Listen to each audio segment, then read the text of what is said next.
Hello, welcome back everyone. We're getting ready for our second game in our best of two Liquid Academy and TSM Academy. Game 1, massive props out to Team Liquid Academy and how they're able to perform. They looked immaculate and they look like they're back in form. They really did. Everybody was firing on all cylinders. They all had roles to play, and frankly, they executed perfectly for the most part. Really couldn't have asked for more. Exactly. Jenkins in the top lane holding it down with the gangplank. Our Mao and Ayla with the synergy with the Rumble and the Nautilus. And then Harry, Tristana playing safe, disengaging constantly. It happened to be the AD carry that was just chilling there. Just, is there anything for me to do, guys? No, just play safe, just farm, follow us up, and that's all she needed to do. It was almost the PvE style of ADC where you're just like, oh, I guess I'll just keep pushing the waves. Call me if I'm needed ever. Eventually they did need Harry for a couple plays, but before then it was like, pretty easy. And I hear that we have some replays of that game, so why don't we take a deeper dive into how this game really looked so we can get a better understanding of what might happen next. So much of it started from the 1v1 that Jenkins found onto Hanser in the top, and this was a huge deal because they could completely ignore the bot side. And then when TSM tried to make a play, timing Yeon's cleanse, it just happened that the Q of Diana barely missed, and then our Mao arrives. The synergy with Ayla, this was a big deal because now you expended so many resources to go down to the bot lane. You didn't get any kills. Top lane was winning. Mid lane was frozen, dead even. And then when TSM finally had an opportunity to group up a little bit behind in gold, the engage was a bit too early. Yeon barely gets away over the wall. And then Jenkins arrives at the very end with a great combo with our Mao following it up. It's just what happens, unfortunately, in this kind of game when you have a composition that really needs to be able to find these creative angles, these creative flanks to be able to catch Team Liquid off guard before they're able to hop, skip, and jump away. If you can't make that happen, well, it's a very simple to execute composition out of Team Liquid Academy. And you see how their fights work so well. Even right, TSM wanted to be able to fight over the second Baron, but there is no chance in hell they're going to be able to. No, not at all. And here, even though you take down the gangplank right away, you're clumped up. The Rumble Equalizer is going to be huge. And because everyone has to pile in, there's such a disparity between the divers and then Cody's son. Who is Cody's son auto-attacking? Nobody is in range of him, so he's stuck in the back line, just hoping that the team comes at him, but they don't. It's already too late. TL ends up cleaning it out in 30 minutes. Look at how fed Harry was. Watch what he does to Cody's son in the top lane right here. It's going to be E1, 2, 3, ult, dead.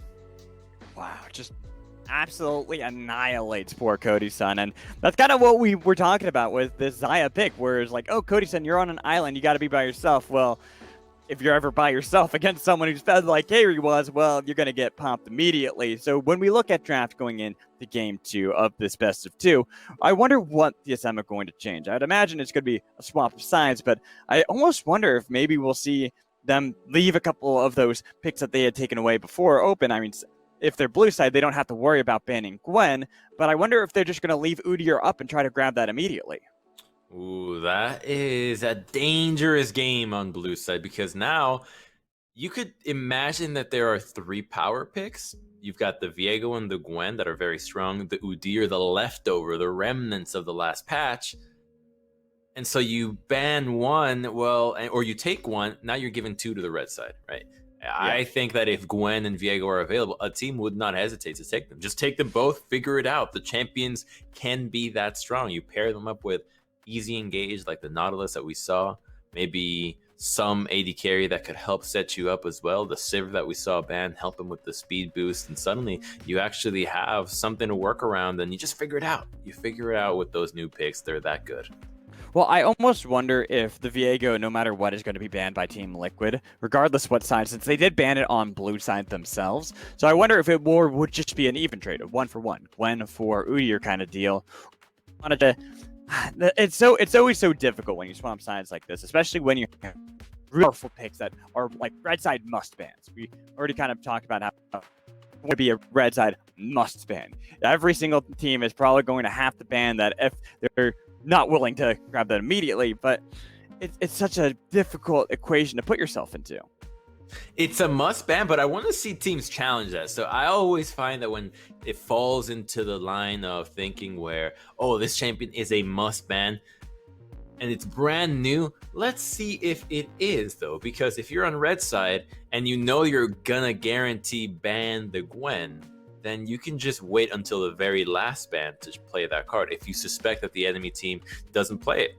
Because if they don't play it, then they will also have to ban it, and they'll have to ban it in their first two. Maybe they'll play chicken with you and wait until the third ban as well to drop it on Gwen, but you have an opportunity to earn yourself a free ban if they recognize just ban it right away, and suddenly you now have freed up your own champion pool. So there's all of these little mind games that you can play around Champ Select, which is why such a fun aspect of the game. It's one of my favorites, frankly, because it's a never-ending rabbit hole of if this, then that, and if not, what?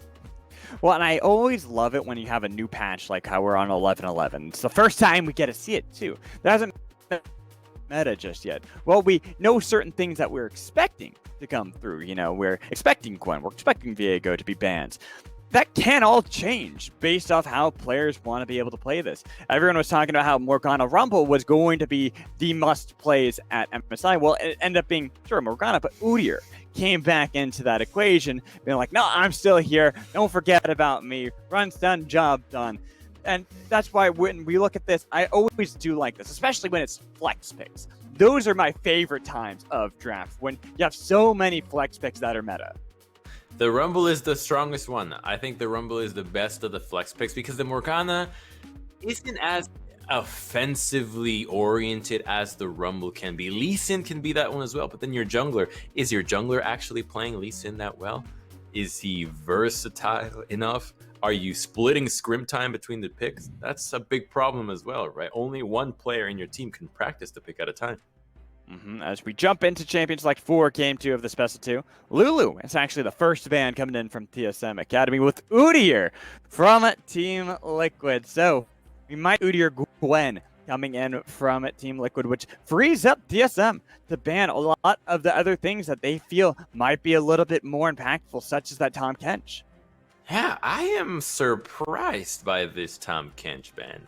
Not sure what they are thinking, what they have heard Ayla has been playing, though, but it seems like there's a lot more value that they got out of that last game. Now, that last game didn't have the most meta must pick or must play champions, but still, it's often a sound strategy to just ban what you just played up against versus this experimentation, and they will take that advice for the last ban. They will ban out Jenkins's Gangplank. They don't want to deal with that, and I think TL is leaving Gwen up and Viego magical. We're gonna there it is. Gwen probably going to be Viego from Team Liquid right away as well. I wonder if it's going to be like a Viego Lee Sin kind of angle from them, where they grab those two, immediately taking them away so they have that flexibility still. But I was wondering this. I was even in Twitch chat just a little bit ago saying, do we see Gwen and Viego at all today? Well, everyone was saying, nah, they're going to be permanently banned. We're not going to see it. Sure enough, next game, here's Gwen. Gwen is running Ignite and Teleport. So I think this is actually Gwen top. We saw it in Collegiate before. We did see the Ignite and TP. Very annoying. She's quite safe in the lane, actually, with her mist and her dashes and her healing that can be used defensively. But TL going with what worked again, just the Nautilus. It's a really easy combo. I loved seeing how well Armao and Ayla played around that one. So I don't think it'll matter if he doesn't have the Rumble again. You can count on this synergy to still be there. Viego still open, and this makes me wonder if TS Academy themselves are well practiced on that champion and want to be able to grab it up immediately here with Gwen in tow. That's two very powerful picks that they can easily grab onto them for themselves to make sure that Team Liquid aren't going to feel as confident on those picks, but instead they go for a double marksman angle. Yeah, this is one of Sword's best picks. It's Lucian in the mid lane. Relentless pressure. They're taking the page out of what TL just did last game. Not putting the Trist in the mid lane, but rather keeping TL at arm's length with the Lucian, with the Tristana. So they're going to be able to disengage, keep their distance. But Jenkins has chosen to close that gap. He's going to rely on his old, true, and tested, the Kennen. Kennen versus Gwen. First time I'm seeing that matchup, so who knows how it goes. Yeah, I haven't seen that one either. I mean, I haven't seen too much Kennen, but you can never count out Jenkins on this champion. He always loves to. Doesn't matter if Kennen has been completely gutted and is not in the meta. Jenkins will find a way to make him work and will find a way to be able to play him. So playing it into the Gwen is going to be very exciting, very electrifying in that top lane on who's going to be able to get best too. But as we drop into the second part of our draft and bans, we see Tarek actually the first ban from Team Liquid with Ezreal on the other side. So they're just hard committing to taking away this bot lane from each of them. Yeah, some funky bans there. See how they're not banning the Leona, though, right? They don't actually care if you take Leona. They want to deal with the picks that synergize better with the marksman that they already have. So plenty of auto-attacking on the side of TSM, so you get rid of the Braum, who would be great at the disengage for what TL is going to throw at them. Same thing with the Tarek, right? He's going to work really well with the Gwen stuns, with just keeping your AD carries alive through the engage. So they're thinking less about what TSM can engage and more about what will hurt TL's own execution of their composition. So I like seeing that approach to their draft and keeping us in the dark with what is being flexed. Although I'm pretty sure, I mean, it could be Lee Sin jungle, right? It can be. You have to respect it as TSM, but they're saving the last pick for last. Or sorry, the mid pick for last. Crumbs, I almost wonder, do we see the ultimate flexes coming in from TSM as well? Maybe it is going to be that Gwen jungle, but Lucian goes top lane instead and see if they want to go for that. But with that hover of Olaf, it might be that we're going to have exactly as you had said, the more clearly defined roles. Tristana bot lane for Cody's son, going to be sword onto his Lucian as expected, and then Haunter piloting the new champion. You got me thinking. I really considered it there. I was like, what else could you run with the Ignite and the teleport in the top lane? Because Akali you could run that way, but the Gwen already, I think she just got locked in. So it's going to be the Olaf at the very end. And of course, I think we got to see it, right? You got to give it to us. The Viego, just hover it. You can't tease us that way. They are going to tease us that way, but it is Trundle, and you're already giving the face like we haven't seen a Trundle in a hot minute, and this is something Armeo played a ton of way back when. Olaf and Trundle are the two champions that I think of back when he was Greg back in the old days that he used to pilot all the time, and having this comfort all across the board for Team Liquid with Kennen and now Trundle is going to be a very interesting to see thing to see to how it goes into TSM Academy.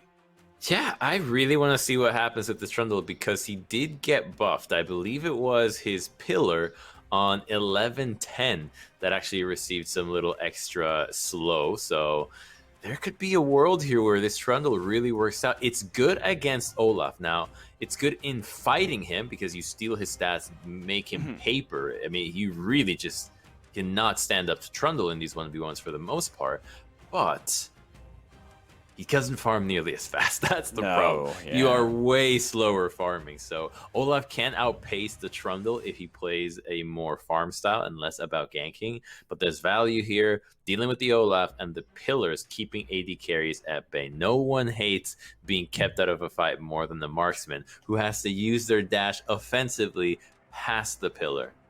You know, another interesting interaction that we could see in this one is you talked about using that subjugate onto Hyper from this Trundle, but what about using it onto Gwen? And normally you're like, oh, well, Gwen is going to be someone who's going to be fairly squishy, except when she's in her mist, when she gains the extra resistances, and you can zap those away, steal them immediately, and even if the mist disappears, you still retain those while subjugate is active. It definitely can work, right?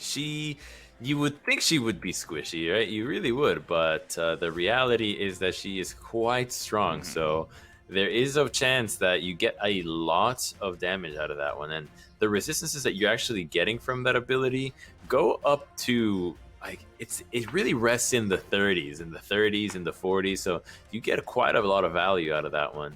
So that could be enough to actually make a difference in the team fight, put Gwen over confident. I want to see it, though. I am more than happy to welcome more variety into the jungle pool than we saw in spring. Oh, same here. I mean, it got a little bit stale there where it was only the two junglers, essentially, and Hecarim and Udyr. Here we have Olaf and Trundle. Game 2, best of 2. excited to see we get the new champion in Gwen in Hanser's hands, but it's into the comfort pick of Jenkins's Kennen. And this thing, it will play because if you ever watch Gwen play, she always starts with her E and immediately is going to look for early in her opponent. But Kennen is someone who can keep others at an arm's distance length. And he got buffed, right? His auto attacking damage did get an increase in damage, so he's going to be really strong in dealing with Gwen if he can continue to attack her. So I think that this is actually going to be a pretty positive early phase for Jenkins, but Gwen is no slouch to team fighting effectively and just being a nuisance later into the game. So we're going to see what Hanser can do to Jenkins. He's really routing him away. Instead of traded damage back and forth, it does seem like Jenkins is going to be a little bit stronger in that little bit of a trade of damage and trade of blows, but nothing really substantial just yet. Just kind of, okay, we want to fight, but we're not ready just yet. Yeah, especially because, well, you don't really want to get very low here. Gwen is packing an Ignite. She can kill you. She has serious kill pressure early on, so you're just going to have to bank on the fact that your jungler can maybe gank her and then take her out that way. 1v1 hook here. Level 2. Nice. Ooh, getting good amount of damage onto Cody-san, since it is that level 2 experience lead now for Jan and Ayla. They're going to be able to kind of keep them away, push them back underneath the turret. Oh, this is a nice ward. Place down a buy sword to make sure that they can, if they find out where Trundle is going to be, he is going to have to go head post wanting to be able to get those chickens. Doesn't clear them that fast. They're a nightmare to clear out for Trundle. Trundle and chickens do not go together. He's more of a beef kind of guy, just a single animal. That's all he wants to deal with because he doesn't have an AoE early on, and he's looking for an invade early. PTA is surprisingly strong here, and he's going to catch Hyper very low. And he's going to see him, try to see if they can get the fight. They get the pillar up. When does Hyper Flash? There it is. Going to be able to stay alive. Now Armeo will have a lot of free time in the jungle. Of course, that sword has that ability to be able to rotate around. Instead, he wants to get a good trade of damage back onto Hayri mid. Love to see this, and not just because the Trundle gets to go for the invade against the Olaf, recognizing his own strength, but because the top lane was pushing. You know that the Gwen was not going to be able to collapse, but here we look at it, maybe a 3-man onto Sword. Trundle is in position. If Sword steps up, he is going to die. Yep, gonna get the flash in, auto attack, hold back in, even with the flash followed up, first blood for Hayri. Beautiful! Team Liquid is playing really well today. These are some well-coordinated, premeditated attempts on TSM's players, and now they get to double crab Hyper. Yeon is protecting the wave bottom. He's gonna flash out wisely. Nothing's gonna happen to him. Nope, nothing gonna happen just yet. Instead, just going to be able to back out. But it is a flash burn by Jan at the moment, since he has gone back and with that recall, he's purchased a call. He is perfectly willing to just farm up this lane and not actually have any fighting. When the top side is going so well, when your support is making plays in the mid lane that work, and you burn the flash at Illusion, you know they're gonna want to return to those lanes. So he's just making sure that he can be in a position to cash in that gold later and give the rest of the team the attention they are using right now that is getting results, because getting those 2 flashes is going to be big. You can now pick on the Olaf because pre-level 6, he's so much more vulnerable. So much easier to be able to try to kill, as now we have a TP play with the dive attempted by TSM. Hyper completely split from the team. Jenkins TP was able to answer and make sure they get the kill over for Jan. And look at Hayri, he's on that roam. They're going to be able to trade 1-for-1 at the moment, but once Hayri's able to join in the fight, they're going to be able to get the rocket jump away. Sword try to get a little bit of damage back in, but they've already lost your son to Hayri with Sword locked in the alcove. No way to be able to escape this one. Yeah, you want to be able to get over another kill to Jan. Oh, TSM tried to make a play happen, and it backfired so hard. They did not take into account the double TP of Team Liquid. They got lucky. Jenkins was not level 6. Had they tried that a little bit later, it would have been even more disastrous. But when Hyper just got left by its own, they had to immediately book it. There just was no way they could get out of that one. That is not an easy dive to execute because Yursan did not have his own flash. Remember that earlier play? He flashed, tried to catch Jan. So now the play is so telegraphed, it's really easy to see that it was coming. And so the TPs and the waves were ready. Jenkins does not miss a whole lot. So let's take a look at this again because he's just not in range of the Zaya. Right, the Alistar just cannot get in range of her, and so he's just walking away. Hyper overextends, and suddenly you're now just giving a kill away. I want to see what happens to Jenkins here because he ended up going down without much need. Yep, he could have actually just backed off, didn't need to be a part of that one, and that could have been even more one-sided. We could have been at a 0-5 start for TSM. And keep in mind that Hotzer had TP. That was a 4v5 fight. Hotzer never joined in that one. Instead, he had just recalled and wanted to be able to back off. Now, Ayla gets punched back into the fight, but the damage onto Sword, trying to see if they get the split fight of a 1-for-1 trade. Sword's still alive under the turret, but finally dives. Armeo jumps right into the arms with Harry right where Cody-san is, trying to see if they can get the rocket jump damage. That is a lot of shutdown picked up by Hotzer on Gwen. That is exactly what they wanted. They get some kills back. This is going to be an execute for our man. I think enough time has passed. He should be good. Yep. There it is. There he goes. No one gets experience. And that's the TP from Hansa, right? We finally got to see it. And 2 kills going over to the Gwen is nothing to scoff at. If TSM want to hold on to this game, Gwen could be exactly who gets to pull them from that slight grip they're getting back. Well, as you talked about with the collegiate scene that we saw over the weekend, Gwen, when she's ahead, is a nightmare to be able to deal with. Not only is she a lot tankier than you realize, but the damage she can provide when she's able to get those 4 auto attacks into snip, snip, and bursts damage with needlework too. It's a scary threat that they now have to be afraid of if you're on the side of Team Liquid.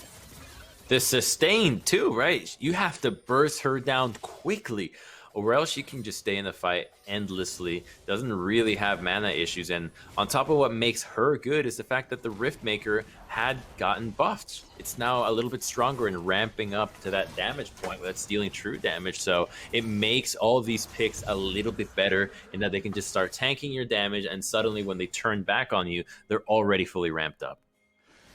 And with a fully ramped up Gwen, she's going to be scary, but it is be Hyper at least helping out, make sure that this top side is continuing to be able to win and get that ramp up they need to with the help of the Rift Herald. TSM Academy are in a far better position in this early game than last time, but they still are behind.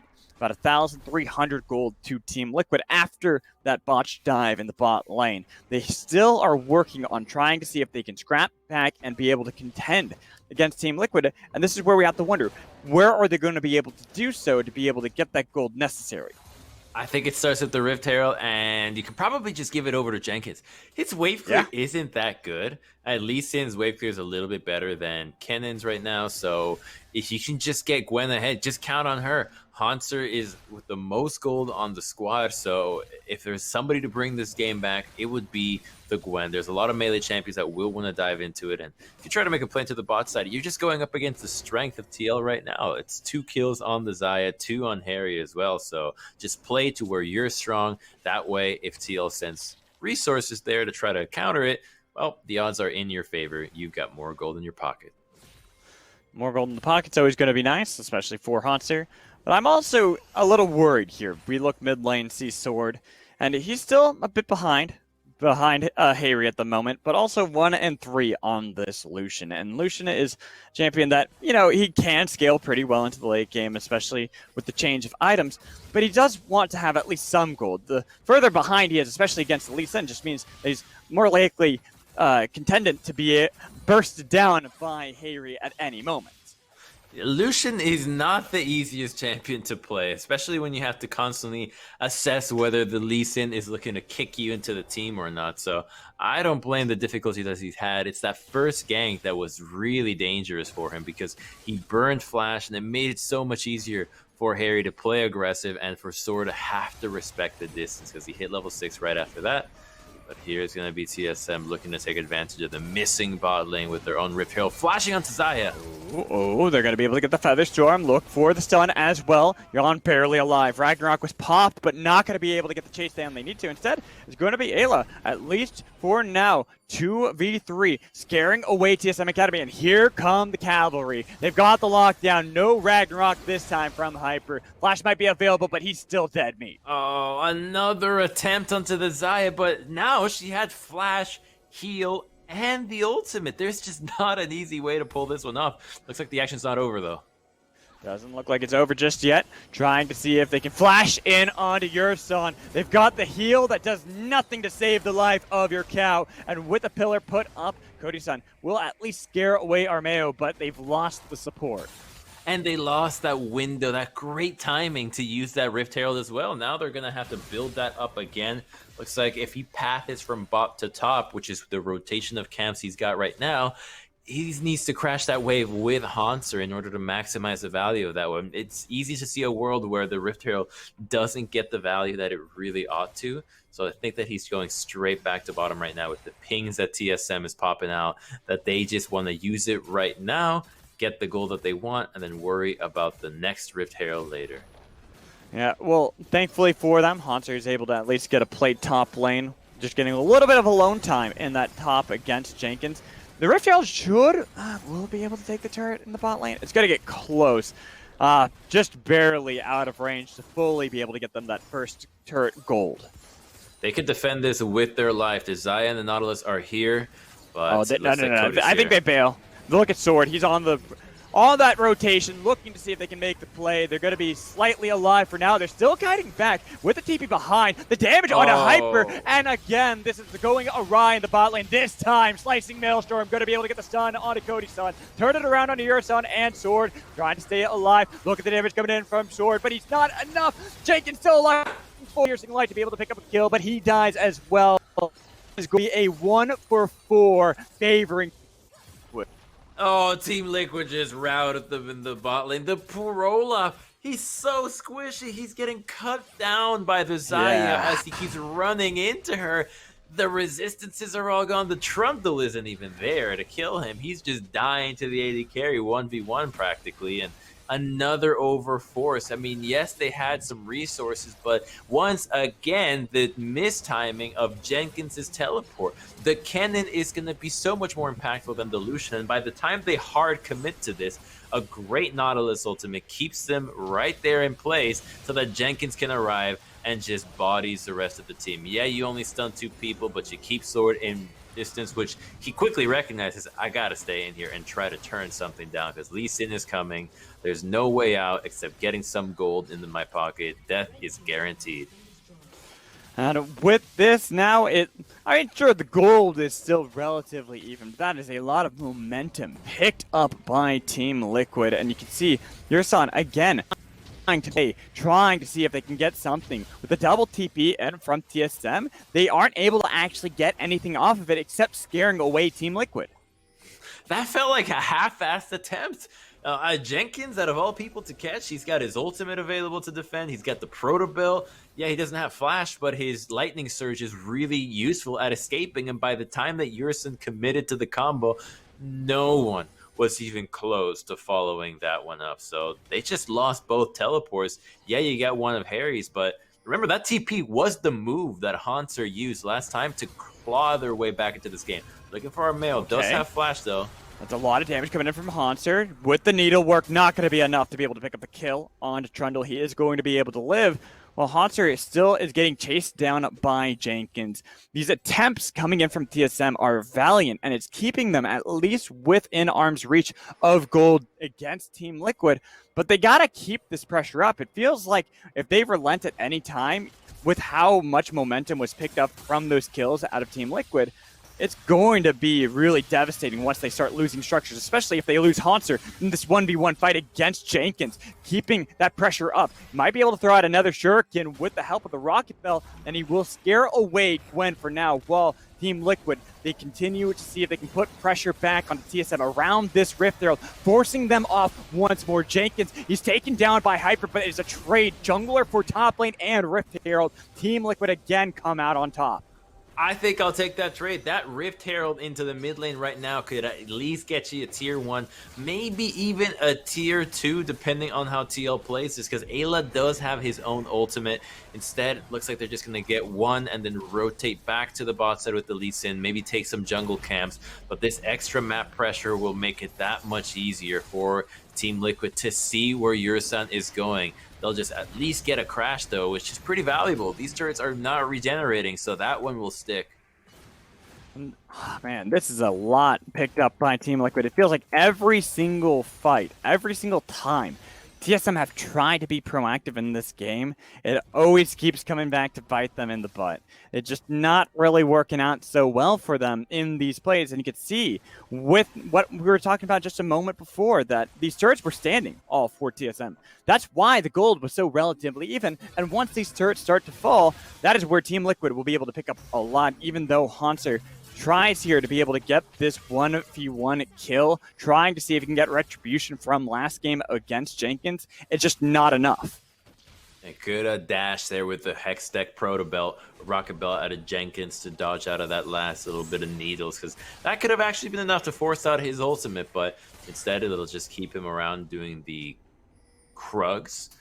And I think Team Liquid is very happy in this spot. Yeah, you're losing the lane against the Gwen, but without her teleport, she's not that relevant. You're keeping her down in the 1v1. Harry is winning in the bot side, and the 3-man unit is deadly. This is not a tank trundle like we're used to. This rushing Knight's Vow with a phase rush and whatnot.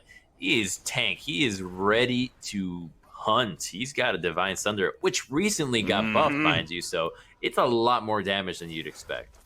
PTA as well. This Trundle is going to hit so hard, and he's still going to be tanky because of Subjugate. All he has to do is grab to Yursan, grab onto Hyper or Hanser, and he's going to be also bat-facing with his club. This is all looking a little bit dangerous now for TSM, but we have to still say that they still are in it. Looking at Cody-san in particular, this is going pretty decent for them. He has a bit of a CS lead. He's got, 0, 1, and 3, not a perfect scoreline, but he's still gold into this Tristana that they can start falling back onto if they want to start setting up sieges. When you've got a Gwen and you're proficient at Gwen, I think you're always in it. So that's where TSM is at.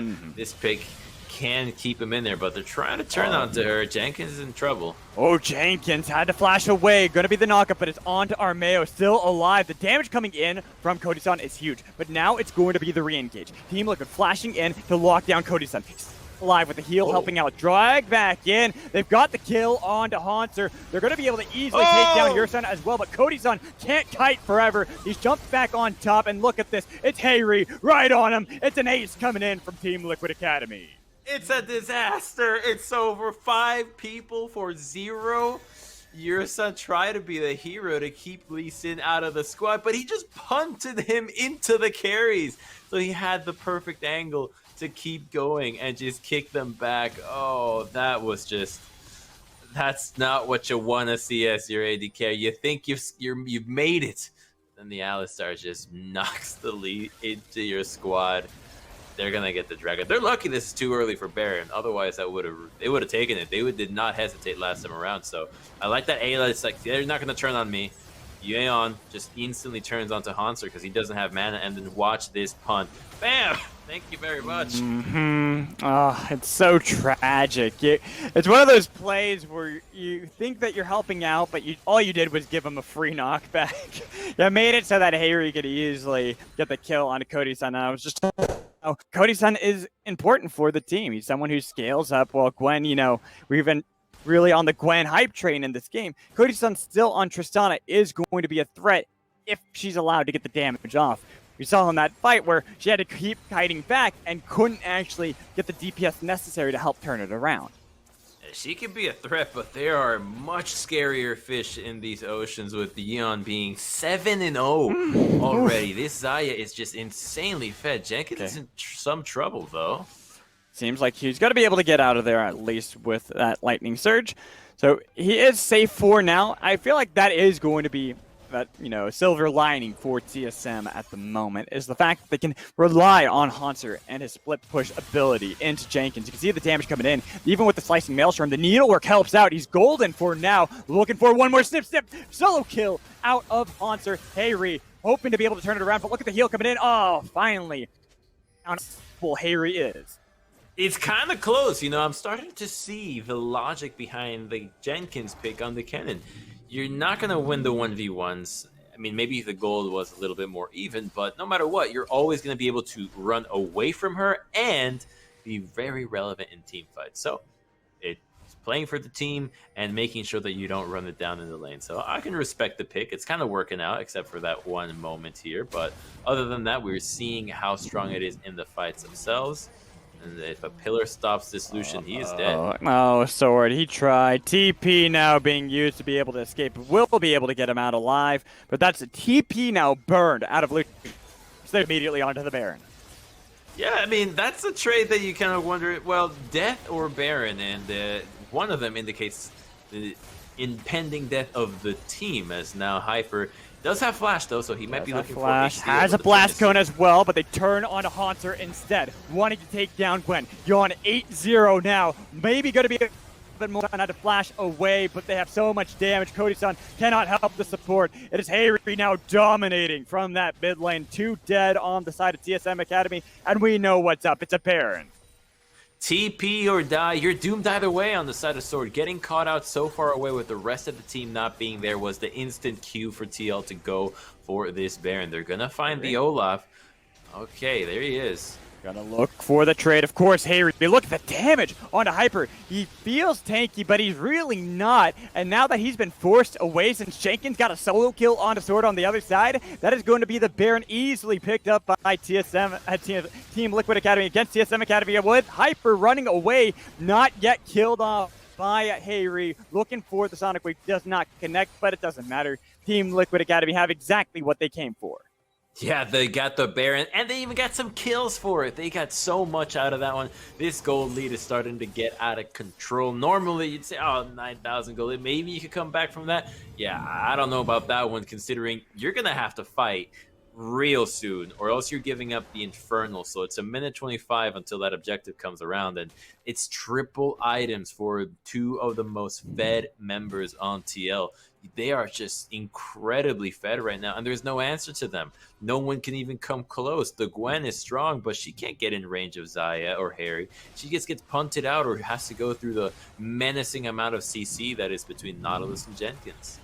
Well, and look at the builds coming in from Team Liquid. Double Randuin's Omen to make sure that Sword and Cody-san have nothing they can do when they're jumped on by these 2 members. They're going to be so slowed. Their crit's going to do so little damage to these frontline threats, while they're going to be able to ease apart with the help of that Black Cleaver from Hayri.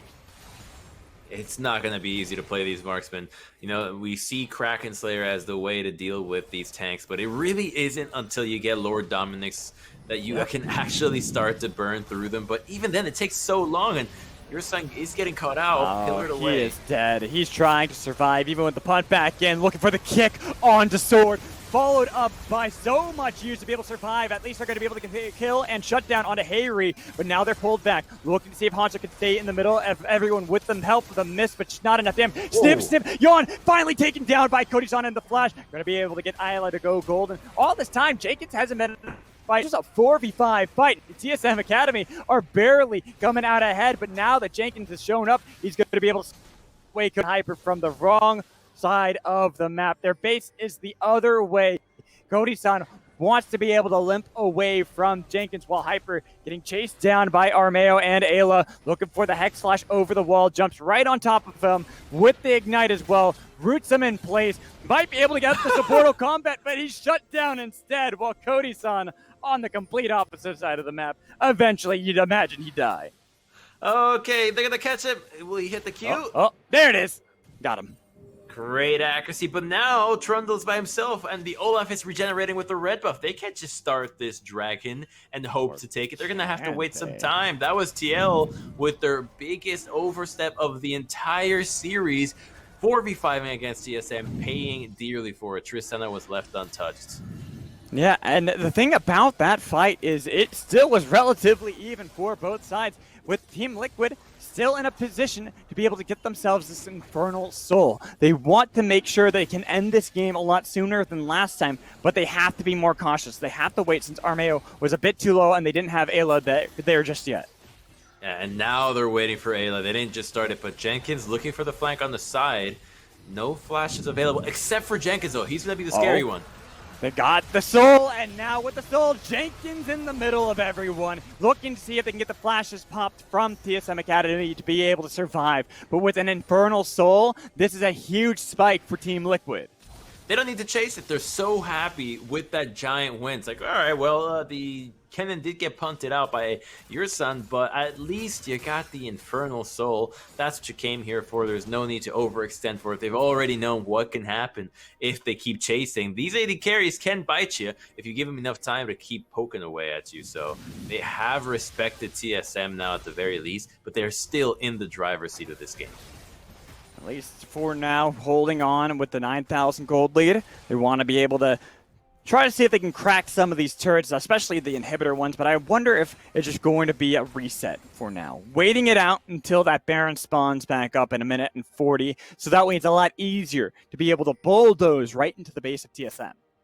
I think they'll have to wait most likely. When you don't have these control mages, when you've got diving comps, it's so much harder to siege because the mistakes are just innumerable when it goes wrong. You have to dive them at their base turrets. They have more time to reset. They have such a safety gap between their own bases and the engage. But here's an attempt that could speed up this game. If they catch Hunter, who has no flash. Look, the damage coming in from Jenkins as well. There's no escape.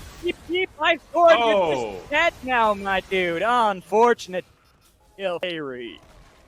Just a 2-for-1 special. It's the kind of special that the store owners are so kind. It's like, I didn't know you knew about this because you didn't put the other item in the basket, but we're giving it to you. And look at this. They're looking to see if they can get a little on that deal. They're chasing Hyper and Cody-san. This looks a little bit familiar, but a little bit deeper into enemy territory. Cody-san trying to be able to kite back away, but Armeo was able to get the rocket jump, leaving Hyper out to dry and die to Ayla, with Cody-san using the Buster Shot, but does he have enough to be able to get away from this one? No heal, no flash, no rocket jump. It's a rampage for Armeo. 20 seconds onto Baron as well, and Jenkins is now chasing cows in the bot lane. Your son will just hex flash over. He'll be wait, he's going into him. It's a TP. Trying to see if they can get Jenkins. He doesn't have the flash either. Trying to if Haunter can pick up the skill, that's going to be a nice little bit of gold that they can give over to Gwen with the Ignite ticking away. There it is. One more jump shutdown for Gwen, but the Baron is still up, and Team Liquid don't seem deterred. They got something out of that, so that's not nothing, though. Giving that kill over to the Kennen, these fights are just deranging into complete chaos, which is fine. When the game is going so out of your own decisions like it is for TSM, introducing an element of randomness is not a bad way. It'll at least throw off TL, and you're getting some gold back. Now, it didn't work too well, but you got the kill onto the Kennen, which can amount for something because everything can still change if the Elder goes the way of TSM in this next fight. What TL should do is never fight for the Elder. They should just look for a team fight, just look to kill them before the objective's even contested. They are so strong. They don't need to go for anything more, and you can see it in how TSM has just been spreading the map. They do not want to 5v5. Gotta say, Crumbs, I'm looking at this, and it's been so chaotic purely for the fact that Team Liquid have been throwing their bodies and trying to see if they can win these outnumbered fights against TSM. If they just work together, they have a 12,000 gold lead almost over TSM Academy. It will take a miracle play. TSM able to catch out members, maybe like this, that are a little bit too far spread away. There are only one TP, and that is Jenkins. Now using it, trying to be able to join in the fight is going to be enough to scare away the members of TSM and finally crack the inhibitor turret in mid lane. He doesn't have to risk it. They're going in, though. Oh, looking to see if they can get a little bit more damage. They've got the Feather Storm, and your son trying to be able to get away. Jump down. He's got his bite of beef easily, and Haunter's golden not anymore. Easy peasy pickups coming in from Team Liquid as they keep fighting, keep striving, and keep winning against TSM, even found their own face. Minions right behind them as well. This is going to be a 2-0 in this best of 2. 3 points for Team Liquid Academy for the season on the right foot. These were some stomps, all right? Team Liquid came to play. These games were not close. There were some hiccups, but dang, they looked good in so many stages of the game. The laning phase, the grouping up around ganks in mid lane, just turning on the TPs. TSM did have some areas where they struggled. They tried to make plays against Team Liquid, but they read them like a book. They answered them and showed us that the top end of the Academy might be even more competitive than it was last split. And this just shows you what we were kind of talking about with Team Liquid Academy as well. A team that stuck together through the break, even after maybe not the best showing at Proving Grounds that they really would have wanted to. They are looking strong. They are looking like they are here to win and try to be able to do far better. I mean, honestly, anything is better than what they did in spring at this point. But really, after this performance, I have a lot more confidence that they're going to be able to live up to that. Yeah, I really liked what I saw out of them. I was not expecting this level of play today. Just coming out of summer, usually teams are a little bit slower, but they came out swinging. It is a marathon, though. That is the one thing that if there's any naysayers, you say, oh, yeah, it's a marathon. It doesn't really matter how you start. It's about how you finish. That's true, but it always matters a lot for the morale of the team, how far they can go, exactly how they started off the competition. And beating a strong opponent like TSM is a great way to do so. The great start, and you can see from this game especially, it felt a little bit less of them being able to make these outstanding plays like in game 1, but a bit of mistakes on a TSM Academy in the early game that allowed Team Liquid to have such a commanding lead. They lost so many people off this dive. They really wanted to get the Xayah, but there was just no way to reach her. The Trundle was already there, and they didn't account for the double TP. It could have been a big disaster. Luckily, they got something more, but then they tried again, and you got 4 people now running down on 2. The Olaf, you gotta remember, it's just not a tank when he pops his ultimate. Kennen was already here, and then it's only Sword trying to salvage the rest of this play because it all happened in the bot lane. So many times they looked for something, and every single time TL countered it and got more out of it. And that's the big thing, is even though it was like all this momentum tried to be gained and garnered by TSM Academy, it just wasn't enough. And by throwing away some of these fights, even if they're able to get structures, even if they're able to get some objectives, you're giving over the goal Team Liquid throughout the entire fights. And they got so confident in as TSM continue to overforce in these moments, because every time they come to the turn, oh, this is a fun moment that we saw, but every time they come to the turn to answer that, so many of the major cooldowns are already down. The Olaf ultimate, the Alistar combo, so it's so easy for them to continue and just march forward and try to gank. And this was the only moment where they really overstepped, because they're going after the Alistar, and when he punts the Lee Sin again, that's when they get baited into continuing the fight. The reason why it was a mistake, look at Jenkins. He's in the minimap running, beelining from top lane, didn't have the teleport, and so Cody-san was able to stay alive, deal so much damage, get a bunch of gold from the shutdowns. And yeah, they didn't kill everybody, but it was still a big momentum stoppage for TL. And it was it slowed down the momentum. It didn't kill it, and that was the big thing. And that's how far ahead Team Liquid were at that point. They could fight a 4v5, had to go relatively even, but they still had so much of a command over the Rift that there wasn't really much Team TSM could do. It was a miracle, unless they kept having those fights over and over and over again for another 20 minutes. That's how far behind they were. Yeah, you'd need to do it a lot, because well, that's how far ahead you were. And I actually took a little glimpse at the very end. I liked what I saw out of Harry there, selling the items, going for the Thorn Mail and the Hextech Hemp Sword, as well as the Moby Boots. That's the spirit that is in all of us when we're playing League of Legends. Diving fountains, love to see it. It is. I mean, when you're ahead like that, you might as well try to see if you can dive the fountain. You know the game's over. You know you're going to win. Let's get a couple more kills. Pad that KD. I like that kind of play style, especially when it's a well-fought and well-won game by Team Liquid. They well deserve to be able to get that 2-0 today in our first best of two that we got to see here on the Academy channel. Also, just so everyone knows, there is also the secondary channel over at Nerd Street LOL if you want to be able to watch some of the other best of twos that are happening concurrently with this one. Just want to throw that out really quick. But going back over to this game and how Team Liquid are looking for the rest of the season, honestly, I have to say that if they can keep playing like this, I mean, you know, a little cleaner towards the end of like game 2, but if they keep playing like how they did in game 1 and most of game 2, this team is going to vie for the top easily, and I'm expecting a far better and far more contested run for them when it comes to the ground event.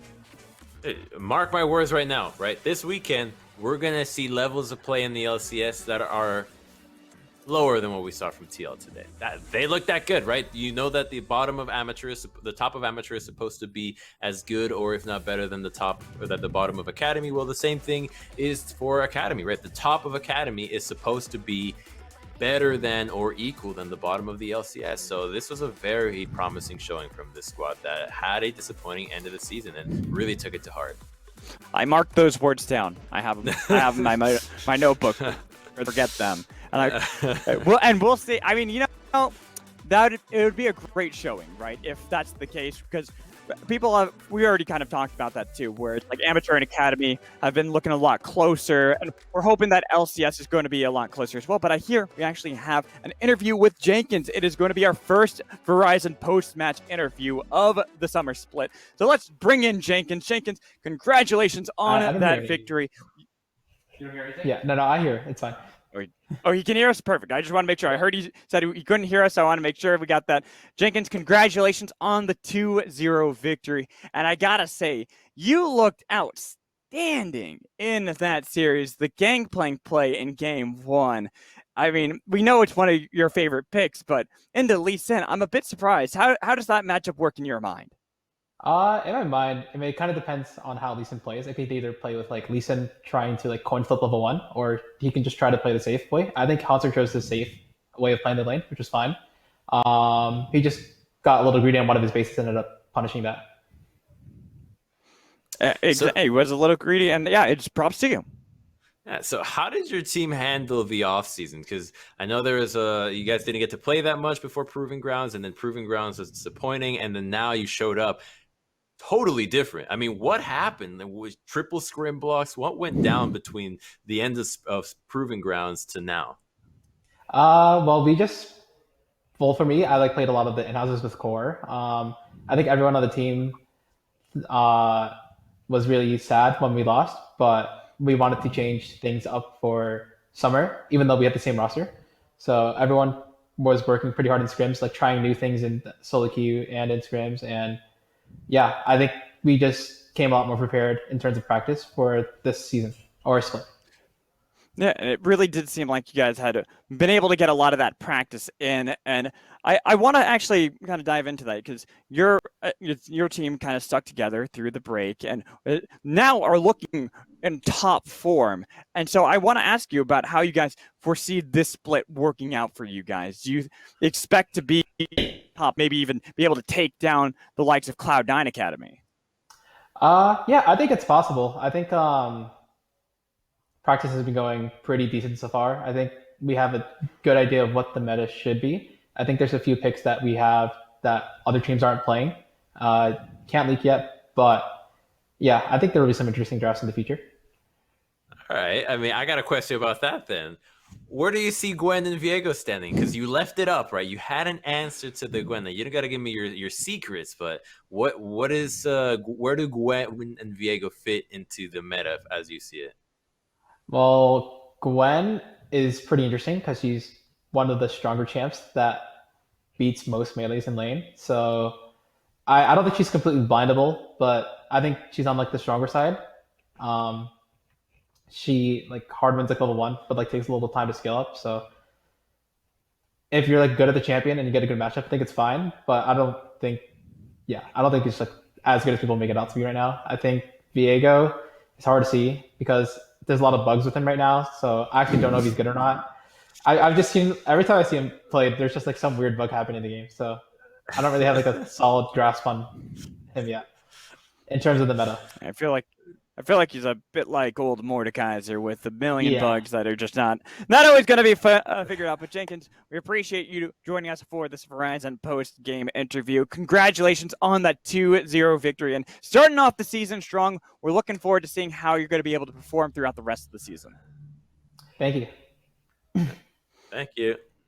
All right, and with that, we have our first best of 2 on the Academy channel concluded. Very strong performance, especially out of Jenkins himself.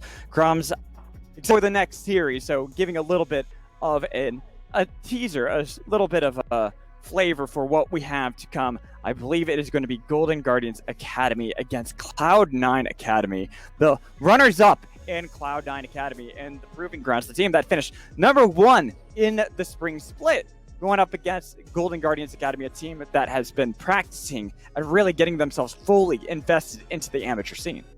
Yeah, fully invested, and now they're going to go into the full investment of Sven in the bot lane. Now, King was no slouch in the AD carry department, but now Sven is coming up. I'm so curious to see how he fares into Academy, because the expectations of someone that is so good on the LCS and international stage are always sky high when you're going into Academy. I mean, half the time one of these players comes into the Academy League, we're expecting them to 1v5, have flame horizons every single game, shot call everything like it should be a kid's playground. But in the AD carry role, that's a tough one. And that it is, but we'll find out how they're going to be able to do going into our next series. For now, we'll toss that break. We'll be right back, so do not go anywhere. With 5G from America's most reliable network. Verizon 5G is next level. Then give families plans to mix and match, so you only pay for what you need starting at $35. You get so much more than this, a great network. And offer the best in entertainment on select unlimited plans, like Disney Plus, Hulu, and ESPN Plus, as well as Discovery Plus, with a Galaxy S21 plus 5G when you buy one. There's no reason to settle for less than the best, only from Verizon.